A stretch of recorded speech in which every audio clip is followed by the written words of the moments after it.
Good morning, good afternoon, good evening, depending upon where you happen to be in the world. We thank you very much for joining us today for the fastest 15 minutes in food with David Hughes. I'm Charlie Arnot with the Center for Food Integrity. Thank you so much for joining us.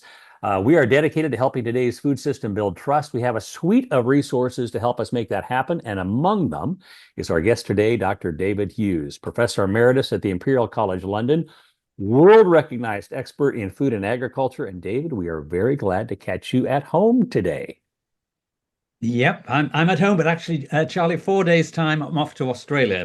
Not my first time, as you know, it's my 56th time. That is contingent on airlines being able to access and afford the fuel. But so fingers crossed.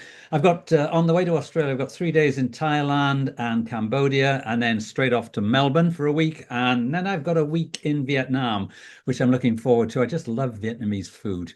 Yum, yum, particularly the breakfast, but and then back to Australia for a week in Adelaide. So that's taken the month, frankly. Just to remind you, of course, it'll be winter in Australia, so I'll need the big sweater, I think. Well, we wish you safe travels and that the airlines have the fuel and get you where you need to go on time. So today we're going to take a look at what's happening around the world and the impact on the food system, especially food prices, some new technology in the supermarket, and then changes in how we view childhood nutrition, which is a personal passion.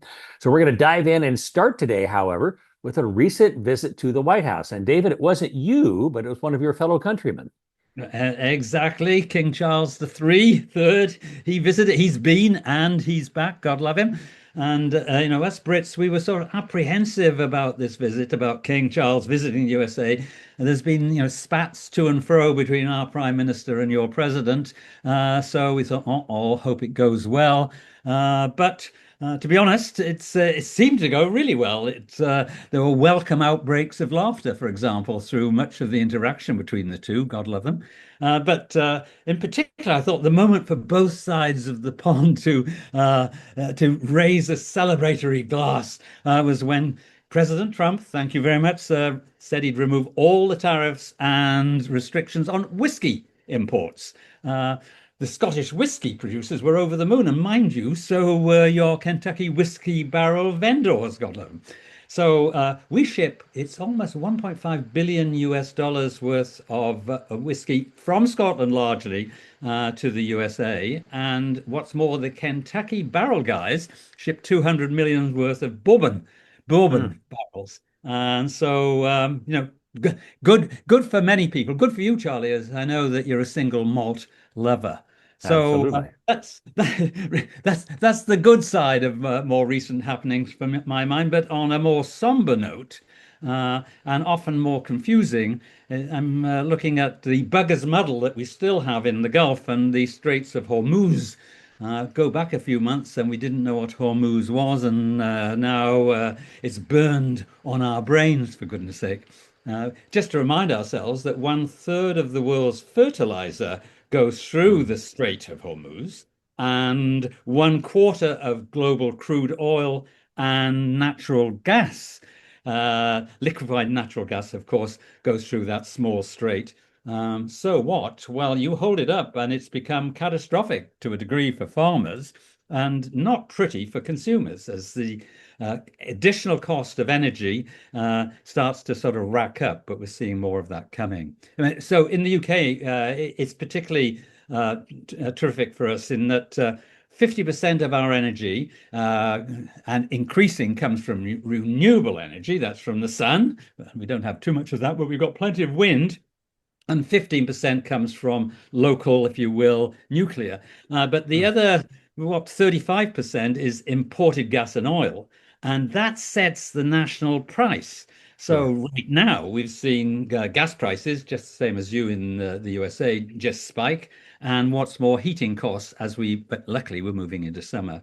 What else? Well, of course, I think it's the global social and economic impact of this, even if the problem is solved. I mean, at the moment, we're so hopeful that it will be solved. In fact, your president is saying it's just a matter of weeks and we'll be through this, but who knows, for goodness sake.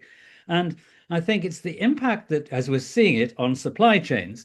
I mean, Charlie, if I think back over the last 20, 30, 40 years, we've got increasingly proud of what we do in terms of just-in-time delivery, particularly for fresh foods. And now people are saying, well, just-in-time is one thing, but what about just in case? Mm. Because now are we secure? And actually, food security has become a national security issue, not just in the UK, right across the world. Wherever I go, people are saying, should we be producing more of our own? Right. And I was intrigued. The CEO of Yara, which would be the number 2 world fertilizer producer, was working out. He's saying, and of course, wouldn't he, because he's in the fertilizer business, but he's saying the interruption of fertilizer, particularly to smaller scale farmers, could cost 10 billion meals per week globally in terms of Wow. lower output coming this year. I mean, from big time farmers like in the USA, I mean, they're looking at pretty full bins, to be honest. But if they plant less, and I bet they do plant less, or they are planting less now, that no doubt production will be down this year, and they'll stay just as well because next year prices will be much higher. But of course, also costs may be much higher too. So, it's a difficult time, and it's reflected at the moment. Actually, it's intriguing that we haven't seen food price inflation kick in right now, but they say it's coming. Like in June, July, August, expect to see kick-ups and getting as close to 10% is the Oh, estimate wow. for the USA, which would not be popular with consumers, I can assure you. Yeah, that's going to be significant. If you add on top of that the increase in fuel prices, it's going to really have a significant impact and the greatest impact on those who can afford it least, as is often the case. Interesting, your conversation about or your note about fertilizer, David. Here in the States, recently, American Farm Bureau, AFBF, a member of CFI, did a survey, and most farmers will not be able to afford their full Oh, fertilizer allotment this year. So when you think about the reduction in yes. productivity and potential Yeah. impact on the food Yeah. system, you're Yeah. looking at 2027, possibly 2028. So the ripple effect of this is going to be significant. All right, Yeah. we're going to shift gears. We are keenly interested, very interested in technology, how it impacts what we produce, how we process, how we market food. David, you've noted an interesting change coming to the UK. Absolutely, Charlie. We've mentioned briefly en passing in the back a couple of months ago. But what's this about? Well, it's bye-bye barcodes. I mean, Tesco made an announcement just a couple of weeks ago from head office that was very easy to miss. And it announced that you thought, big deal. They announced that its sausage range, its fresh sausage range, would become the first UK product area to switch exclusively from barcodes to QR codes. So they said, that's it, the barcode's gone. Yep. And what's more, they expect to accelerate this across all the meat area and fresh produce through the remainder of the year, and then through the remainder of their huge number of SKUs in the supermarkets. So the barcode over the next 2, maybe 3 years will completely disappear. You might say, well, so what? I mean, it's almost an invisible change for consumers. They don't take much notice of a barcode; they can't read it themselves. But for customers, many of them even won't know that we're now moving to QR codes. Some will know what a QR code is, but what's the benefit to the food industry? The idea is to improve stock control, to reduce food waste, and of course, quintessentially, consumers will have access to just an enormous amount of richer information if they elect to seek it. And it will help them to manage their food budgeting, food waste, to get recipes, etc. Moving from barcodes to QR codes, it'll be an integral part of a more connected, transparent future. But Tesco, they've been busy. They're busy.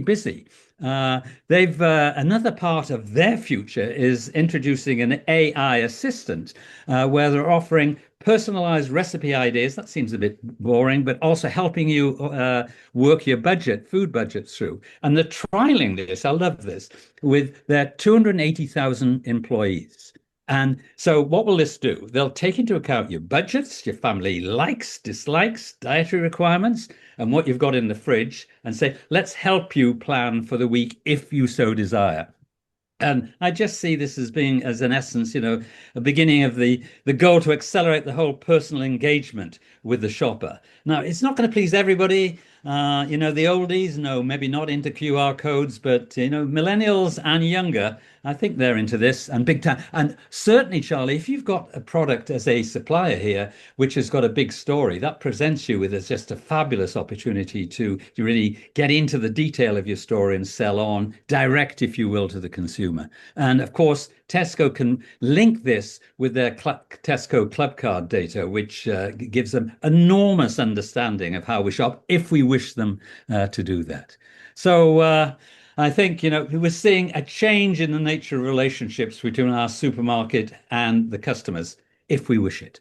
Yeah, it's going to be fascinating to see how this plays out. I think I mentioned in our last episode that GS1, the entity responsible for establishing standards for barcodes, and now the 2D barcode or the QR code, is a recent member of the Center for Food Integrity. And how you provide information, how people access information will be fascinating. And as we continue to do that kind of accessing behavior, et cetera, it will continue to train the AI agents to be more customized just to us. So it won't be long before we'll be marketing directly to the agent and not to the individual, because the agent will be the gatekeeper for the information we receive. So it's just going to be a really interesting transition. Okay, our last topic of this morning, with the 4 minutes we have left, we've been following some of the rules the UK has adopted with the goal of improving children's health. Something I'm passionate about, and clearly school learning and school eating is really interesting. So what is the newest proposal? Right. So our Labour government has just made a big announcement that it relates to school menus and so breakfast and lunches, because they also do breakfast. So deep fried foods being banned and high sugar items restricted. They're overhauling school dinners, if you will. It all has to be online too, so that grab and go options like pizza and what we call sausage rolls, which essentially are hot dogs wrapped in pastry, they're gone. As you might expect, the focus is more on salads and fruit. And what's this all about? We both know, because you've got the same problem in the US, that just like in America, in the UK, I mean, 10% of children are obese before they go to school, before they're 5, for goodness sake. By the time they leave junior school, I think it's dreadful, 20% are obese. And if they come from deprived areas, lower income households, 30%. It's shocking. And what's more, the dentist fraternity in the UK are saying there's an astonishing rise in teeth decay, rotting teeth, say, because of sugar. Now, schools, are they in for this? They know they have to move towards this, but they're saying, hey, we need more funding because this is going to cost us more. And they're saying, if you don't give us more, we'll just give the children less meat and smaller portions.